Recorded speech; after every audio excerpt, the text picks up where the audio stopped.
আজকে শুরুটাই করছি খাবারের সঙ্গে পরিচয় করি। আজকে দুপুরে ছিল সাদা ভাত, সঙ্গে ছিল টমেটো পোড়া, আর ছিল বাঁধাকপির তরকারি, আর ছিল শাক। আর এটা কি বলো তো, এটা হচ্ছে সেই রেসিপি যার জন্য আজকের খাবারটা এত স্পেশাল।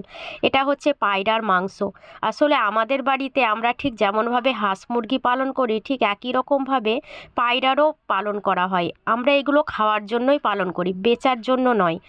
তো আমি প্রথমে এখানে শাক মেখে ভাত খাচ্ছি, কিন্তু শাক মেখে ভাতটা খাওয়া শুরু করলেও মাংসের ঝোল অর্থাৎ পায়রার ঝোলটা এর মধ্যে পড়ে গেছিলো। সেই ঝোল আর শাকের যে কী টেস্ট বলে বোঝাতে পারবো না। তারপর আমি পায়রার ঝোল ঢেলে পুরো সমুদ্র বানিয়ে নিয়েছি থালাতে। আমার ভাত দেখো ঝোলের মধ্যে সাঁতার কেটে বেড়াচ্ছে। এই ভাত খেতে যে কি স্বাদ হয় সে যারা কেবল খেয়েছে তারাই জানে। এই ঝোলটা কিন্তু একদম পাতলা করেই রান্না করা হয়, এতে বেশি তেল মশলা ইউজ হয় না।